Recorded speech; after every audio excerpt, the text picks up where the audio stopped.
नमस्कार बच्चों आज इस वीडियो में हम जहाँ चाह वहाँ राह पाठ की एक वर्कशीट करने वाले हैं। ये कक्षा 5 हिंदी का 5वां पाठ है आपका। इस पाठ के शब्दार्थ, पठन, प्रश्नोत्तर पिछले वीडियोस में हम सभी कुछ डिस्कस कर चुके हैं। उम्मीद है वो वीडियो आप सबने देख ली होगी। पाठ आप सभी को अच्छे से समझ में आ गया होगा। अब बात करते हैं कुछ अतिरिक्त प्रश्नों की जो कि आपके एग्जाम पॉइंट ऑफ व्यू से इम्पॉर्टेंट हो सकते हैं। तो उसके लिए हम अभी KVS की जो वर्कशीट है उसको डिस्कस करेंगे। उससे पहले अगर कोई भी बच्चा नया हो चैनल पर, आप चैनल को सब्सक्राइब कर लीजिए, बेल आइकन को प्रेस कर लीजिए, जिससे कि आगे से कोई भी वीडियो आपकी क्लास की आती है तो वो आप मिस ना करें। चलिए शुरू करते हैं। अध्याय 5 जहाँ चाह वहाँ राह। सबसे पहले कुछ वस्तुनिष्ठ प्रश्न है। सही विकल्प पर सही का निशान आपको लगाना है। इला की हिम्मत की अनूठी मिसाल क्या है? आपके विकल्प है ए रेशमी वस्त्र, बी ख तरकारी काटना, सी मधुर संगीत, डी कढ़ाई के नमूने। तो जो कढ़ाई के नमूने हैं उनके, जिसमें काठियावाड़ के साथ साथ लखनऊ और बंगाल की भी झलक है और उन्होंने वो पैरों से बनाए हैं, वो उनकी हिम्मत की एक अनूठी मिसाल है। तो यहाँ पर आपका घ विकल्प सही है। बचपन में इला किस काम में बच्चों का साथ देती थी? पतंग उड़ाने में, झूला झूलने में, गाना गाने में, या फिर इनमें से कोई नहीं। जब बच्चे बाहर आकर झूला झूलते थे, ऊंची ऊंची पेंगे लेते थे और ज़ोर ज़ोर से गाना गाते थे, तो इला सिर्फ उनका साथ गाना गाने में देती थी। वो झूला नहीं झूल सकती थी। हमने देखा क्योंकि उनके जो हाथ हैं वो अच्छे से काम नहीं करते थे, इसलिए पतंग उड़ाना और झूला झूलना वो नहीं कर सकती थी। हालांकि वो उनका साथ देती थी गाना गाने में। अगला प्रश्न है, इला ने कौन सी कक्षा तक पढ़ाई की थी? 9वीं तक, 10वीं तक, 5वीं तक, 12वीं तक। इसका उत्तर कई बच्चे लिखते हैं 9वीं तक, क्योंकि 10वीं की परीक्षा वो पास नहीं कर पाई। लेकिन प्रश्न आप ध्यान से सुनिए। पढ़ाई कहाँ तक की थी उन्होंने? 10वीं तक वो पढ़ी थी। हालांकि परीक्षा उनसे पास नहीं हुई थी। ऐसा नहीं है कि वो पढ़ी नहीं थी, उसके अलग कारण थे, क्योंकि वो धीरे लिखती थी इसलिए प्रश्न पत्र को पूरा नहीं कर पाती थी। तो अगर ये प्रश्न आएगा, NCERT की भी अगर आप लाइन देखें पेज नंबर 42 पर, 42 पेज नंबर पर दिया हुआ है आपको, और उसमें यही लिखा है कि उसने 10वीं कक्षा तक पढ़ाई की, वह 10वीं की परीक्षा पास नहीं कर पाई। मतलब 10वीं तक वो पढ़ी थी। तो ख विकल्प सही है। 9वीं नहीं लिखना है इसमें, आपका उत्तर वो गलत माना जाएगा। इला ने कशीदाकारी किनसे सीखी थी? दादी और माँ से, नानी और मामी से, दीदी से, शिक्षिका से। तो उन्होंने अपनी दादी से और अपनी माँ से, जो घर में कशीदाकारी करते थे, उनको देखते देखते ही वो सीख ली थी। का विकल्प यहाँ पर आपका सही होगा। मखमली धोती का रंग कैसा था? सफ़ेद, बादामी, हरा, पीला। ये पहले ही सेंटेंस में आपको दिया हुआ है। पहला ही जो वाक्य है आपके पाठ का, उसी में ही लिखा है कि मलमली धोती का बादामी रंग खिल उठा था। तो मलमली जो धोती है उसका रंग था बादामी। इला गुजरात के किस जिले में रहती थी? काठियावाड़, अमरेली, सूरत, राजकोट। वो गुजरात के सूरत जिले में रहती थी। यहाँ पर ग विकल्प सही है। अगला प्रश्न है, कशीदाकारी किस धागे से की जाती है? सूती धागा, ऊनी धागा, कच्चे रेशम के धागे से, प्लास्टिक के धागों से। ये कच्चे रेशम के धागों से की जाती है, रेशमी धागों से। चिकनकारी क्या है? कढ़ाई का एक प्रकार। मुर्गी पालने को चिकनकारी कहते हैं। चिकना करना उसको चिकनकारी कहा जाता है। चिकन खाने को चिकनकारी कहा जाता है। तो इनमें से कोई भी चिकनकारी का मतलब नहीं है। ये कढ़ाई का प्रकार है चिकनकारी। आगे कुछ आपको वाक्य दिए हुए हैं, सही और गलत बताना है आपको। इला का बचपन राजकोट में बीता। बिल्कुल सही है। अमरेली जिले के राजकोट गांव में, जिले का नाम था अमरेली और गांव का नाम था राजकोट। वो अपने नाना के यहाँ पर रहती थी, जहाँ पर उसका बचपन बीता। सही है बिल्कुल। इला पेंगे लेने में बच्चों का साथ नहीं दे पाती थी। ये भी सही है। हालांकि वो गाना गाती थी।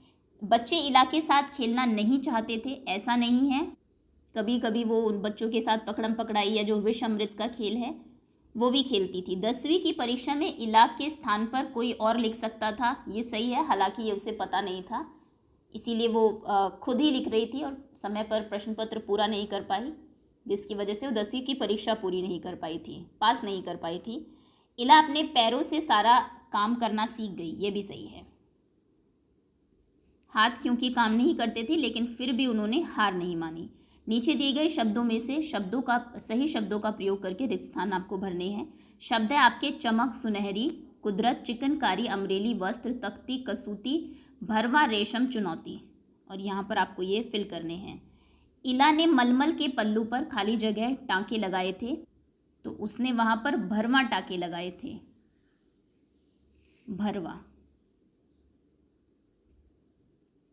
आगे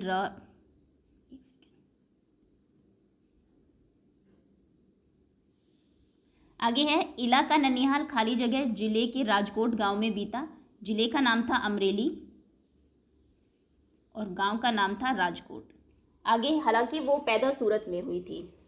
अगला प्रश्न है, इला ने अपने पैरों से खाली जगह पर लिखना भी सीख लिया था, तो किस पर? तख्ती पर लिखना। पहले बच्चे तख्ती लिखा करते थे, लकड़ी का एक इस तरीके से होता था यहाँ पकड़ने के लिए, और ऐसे इस पर लिखा जाता था। ये ज़्यादा बैट ज़्यादा लग रहा है। इस तरीके से यहाँ पर लिखते थे। अगली लाइन है आपकी, इला के विश्वास और धैर्य ने खाली जगह को भी झुटला दिया। इला के विश्वास और धैर्य ने प्रकृति कुदरत को भी झुटला दिया। जो कि कहते हैं ना हम कि ये हाथ से ये सारे काम होते हैं, खाना खाना, चिकनकारी करना, लेकिन उसमें इतना विश्वास और धैर्य था कि वो सारे काम उसने पैरों से करने सीख लिए थे। इला ने अपने हाथों की इस जिद को एक क्या माना? एक चुनौती माना। दोनों अंगूठे के बीच सुई थामकर कच्चा क्या पिरोना कोई आसान काम नहीं था। कच्चा रेशम पिरोना कोई आसान काम नहीं था। आंखों में खाली जगह, होंठों पर मुस्कान और अनूठा विश्वास लिए वह रुपहली बूटियां उकेरते थकती नहीं थी। आंखों में चमक, काम करने की अपने चमक, होंठों पर मुस्कान और अनूठा विश्वास लिए वह रुपहली सुनहरी बूटियां, तो यहाँ पर रुपहली सुनहरी रुपहली बूटियां उकेरते थकती नहीं थी। ओके, तो ये है आपके खाली स्थान। अगले प्रश्न पर आते हैं। दिए गए गद्यांश को पढ़कर प्रश्नों के उत्तर आपको देने हैं। एक समय ऐसा भी आया जब उसके द्वारा काढ़े गए परिधानों की प्रदर्शनी लगी। इन परिधानों में काठियावाड़ के साथ साथ लखनऊ और बंगाल भी झलक रहा था। इला ने काठियावाड़ी टाँकों के साथ साथ और कई टाँके भी इस्तेमाल किए थे। पत्तियों को चिकनकारी से सजाया था, डंडियों को काथा से उबारा था, पशु पक्षियों की ज्यामितीय आकृतियों को कसूतियों जंजीर से उठाकर रखा था। इला के परिधानों में काठियावाड़ के साथ साथ किस जगह की झलक थी? तो काठियावाड़ के साथ साथ लखनऊ और बंगाल की भी झलक थी। लखनऊ व बंगाल।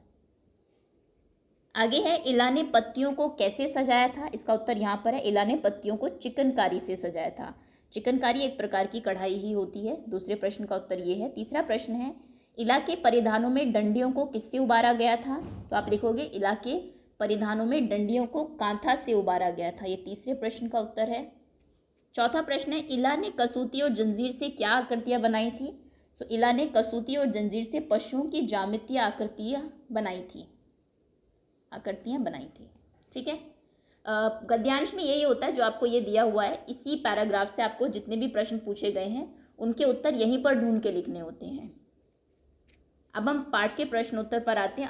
अति लघु प्रश्नोत्तर में सबसे पहले है, बच्चों के साथ कभी कभार इला किस खेल में शामिल हो जाती थी? सो पकड़म पकड़ाई और विष अमृत।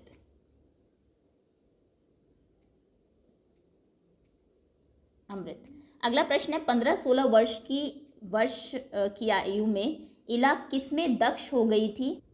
इतनी उम्र तक वह काठियावाड़ी कशीदाकारी में दक्ष हो गई थी। यह लेख किसके बारे में है? यह लेख इला के बारे में है।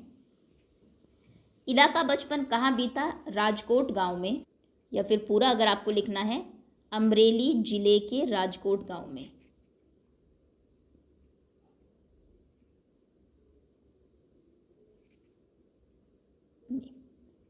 चलिए अगला प्रश्न है, इला रस्सी क्यों नहीं पकड़ पाती थी? वह रस्सी पकड़ने के लिए हाथ बढ़ाती थी लेकिन उसके हाथ उठते नहीं थे, क्योंकि ये तब की बात हो रही है जब वो झूला झूलने जाती थी अपने दोस्तों के साथ। तब वो रस्सी नहीं पकड़ पाती थी, इसलिए झूल नहीं पाती थी। आपने भी देखा होगा जब आप झूलते हैं तो दोनों साइड से रस्सी को हाथों से पकड़ लेते हैं ताकि बैलेंस बना रहे और आप गिरे ना। क्योंकि उसके हाथ नहीं उठते थे, रस्सी नहीं पकड़ पाती थी, इसलिए झूलती नहीं थी। हालांकि वो गाना गाने में ज़रूर उनकी हेल्प करती थी। लघु उत्तरीय प्रश्न में है, बच्चों के साथ खेलते समय इला धप्पा क्यों नहीं कर पाती थी? फिर से वही बात है, इसका उत्तर भी आप यही लिखेंगे। हालांकि लघु उत्तरीय प्रश्न है, 2 नंबर का प्रश्न है, तो पूरा आंसर आप लिखेंगे। आप लिखेंगे बच्चों के साथ खेलते समय इला धप्पा इसीलिए नहीं कर पाती थी क्योंकि उसके हाथ नहीं उठते थे। इला को किस बात का दुख था? इला को 10वीं पास ना करने का दुख था और उससे ज़्यादा दुख था कि उसे यह जानकारी नहीं थी। आप लिखेंगे इला को दुख था कि उसे यह जानकारी न थी, उसे परीक्षा में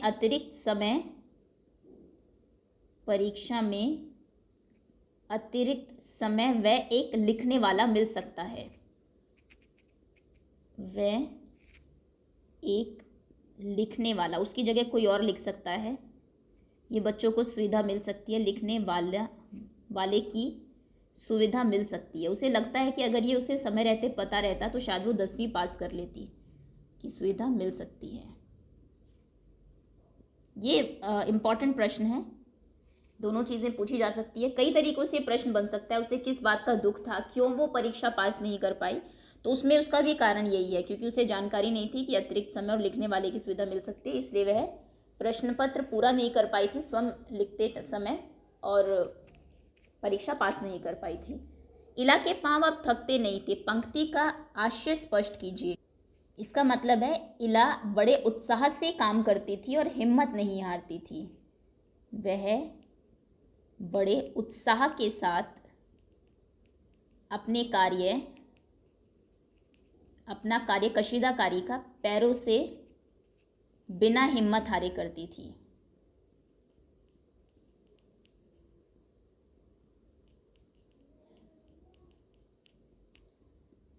चलिए अगला प्रश्न है, खेल से मन भर जाने पर बच्चे क्या करते थे? पहले वो बहुत सारे खेल खेलते थे, कुछ खेलों के नाम भी आपको दिए हुए हैं, जैसे कि आड़ी तिरछी लकीर खींचते थे ज़मीन के ऊपर, कनेर के पत्तों से पिटपिटी बजाते थे, गिट्टे खेलते थे, इधर उधर टूटे फूटे जो घड़े हैं उनको बटोर कर पिट्ठू खेलते थे। और जब मन भर जाता तो वो क्या करते थे, तब पेड़ों की डालियों पर झूला डालकर ऊंची ऊंची पेंगे लेते थे। तो क्या लिखेंगे? खेल से मन भर जाने पर बच्चे पेड़ों की डालों पर झूला डालकर झूलते थे, लिख दीजिए, सिर्फ झूलते थे। अगला प्रश्न है, इला की कशीदाकारी में क्या खास बात थी? कई सारी चीज़ें दी हुई है वैसे तो, क्योंकि अगर यही प्रश्न आपको 4 नंबर में पूछा जाता तो बहुत चीज़ें आप लिख सकते थे, जैसे कि उसमें काठियावाड़ के साथ साथ लखनऊ और बंगाल की झलक थी। इला ने काठियावाड़ी टाँकों के साथ साथ और भी टाँके इस्तेमाल किए थे, पत्तियों को चिकनकारी से सजाया था, डंडियों को कांथे से उबारा था, पशु पक्षियों की आकृति जो थी उनको कसूती और जंजीर से ऊपर की तरफ उठा रखा था। क्योंकि दो ही उसका ये प्रश्न है तो आप कोई भी 2 पॉइंट लिख सकते हैं। तो या फिर एक ये लिख दीजिए कि क्योंकि उसमें एक खास बात ये थी कि उसमें काठियावाड़ के साथ साथ काठियावाड़ की जो चिकनकारी है के साथ साथ लखनऊ और बंगाल की भी झलक थी। बंगाल की झलक थी। ओके, चलिए छठे प्रश्न पर आते हैं, लघु उत्तरीय प्रश्न। इला अपने मित्रों के साथ खेलकूद में पूर्णतः शामिल होने में स्वयं को किस प्रकार विवश पाती थी? क्या क्या चीज़ें हैं जो वो अपने दोस्तों के साथ जब खेल में शामिल होती है तो नहीं कर पाती थी? वह सबसे पहले जब छुपम छुपाई के बच्चे खेलते थे धप्पा नहीं बोल पाती थी क्योंकि हाथ नहीं उठते थे। जो रस्सी है, झूले की रस्सी नहीं पकड़ पाती थी।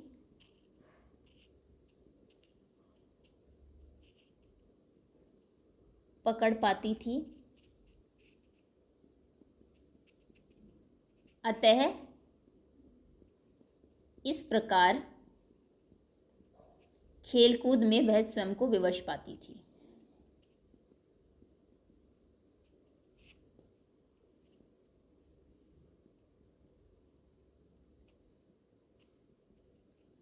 अगला प्रश्न है, इला 10वीं की परीक्षा पास क्यों नहीं कर पाई? इसका उत्तर मैं आपको पहले भी बता चुकी हूँ। सबसे पहले आप लिखेंगे उसे जानकारी नहीं थी कि उसे अतिरिक्त समय मिल सकता है। उसे जानकारी नहीं थी कि उसे एक लिखने वाला मिल सकता है। ठीक, तो इन दो कारणों से अगर ये पता होता तो शायद वो, और नीचे आप लिखेंगे इसी कारण वह समय पर प्रश्न पत्र पूरा नहीं कर पाई, क्योंकि धीरे लिखती थी। हालांकि उसने लिखना ज़रूर सीख लिया था पैरों से, लेकिन आप जानते हैं उतनी स्पीड ऑब्वियसली नहीं बन पाएगी, आप उतना परफेक्शन नहीं आता है, इसलिए वह समय पर प्रश्न पत्र पूरा नहीं कर पाई और 10वीं की परीक्षा में फेल हो गई। अगला प्रश्न है, शाम के समय बच्चे कौन कौन से खेल खेलते थे? ये मैं आपको बता चुकी हूँ, चलिए लिखवा देते हैं। मिट्टी में आड़ी तिरछी लाइनें बनाना, लकीरें खींचना, कनेर के पत्तों से पिटपिटी बजाना,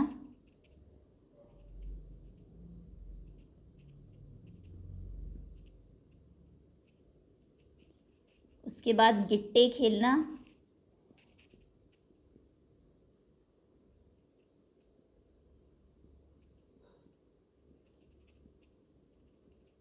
पिट्ठू खेलना। 4 नंबर का प्रश्न है और 4 ही यहाँ पर आपको गेम दिए हुए हैं। ओके, झूला झूलना भी आप लिख सकते हैं, हालांकि वो खेल नहीं है, खेलने के बाद जब वो थक जाते थे तो झूला झूलने चले जाते थे। ठीक है, अगला प्रश्न है, इला ने पैरों से कौन कौन से काम करने सीखे? सो इला ने पैरों से दाल भात खाना, मतलब खाना खाना, दूसरों के बाल बनाना, अपने पैरों से तो अपने सर तक वो पैरों को नहीं ले जा सकती थी, लेकिन दूसरों के बना देती थी। दूसरों के बाल बनाना, फर्श बुहारना, मतलब झाड़ू लगाना, कपड़े धोना, कपड़े धोना, सब्जी यानी कि तरकारी काटना,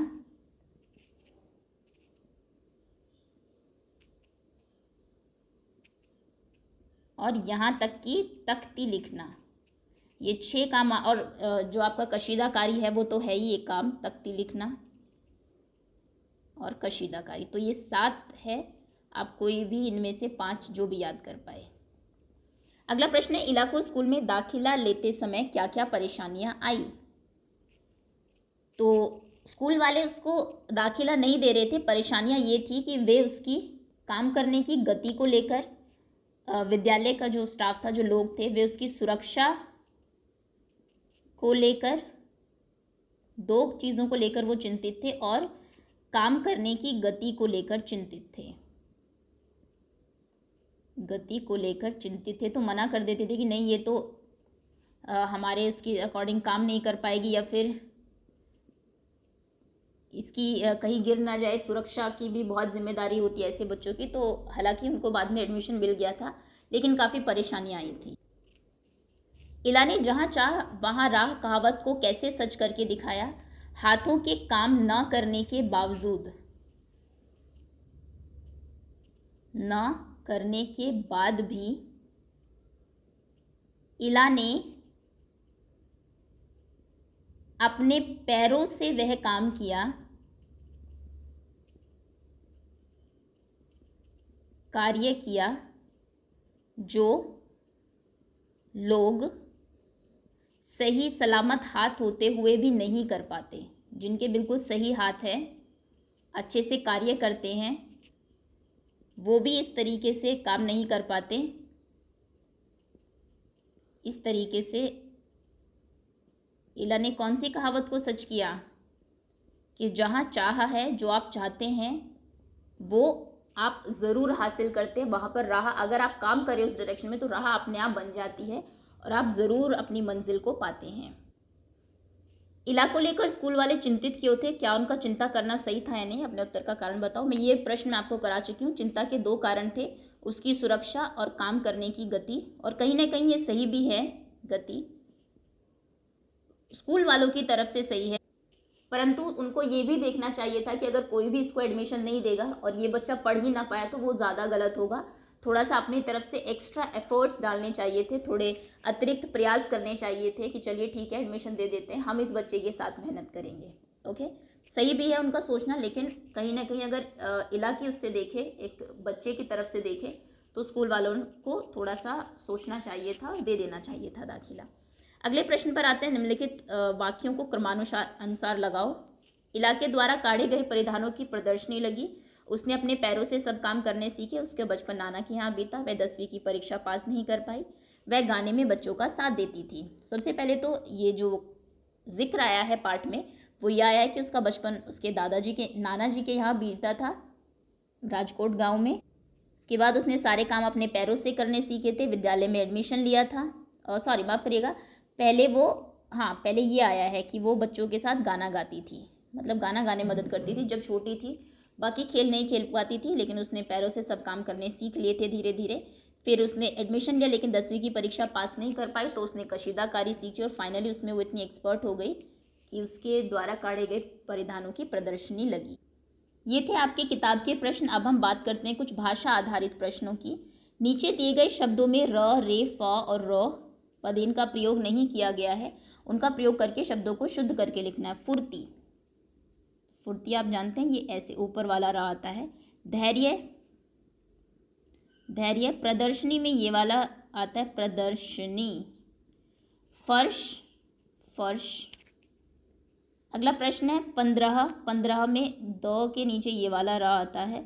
ट्रेन, ट्रेन। ये वाला रा देखिए कितने होते हैं, एक ऊपर होता है, एक ये भी रा ही है और ये भी रा है जो ऐसे आएगा। Truck, trunk, trunk. Driver, driver. Okay, चलिए अगले प्रश्न पर आते हैं।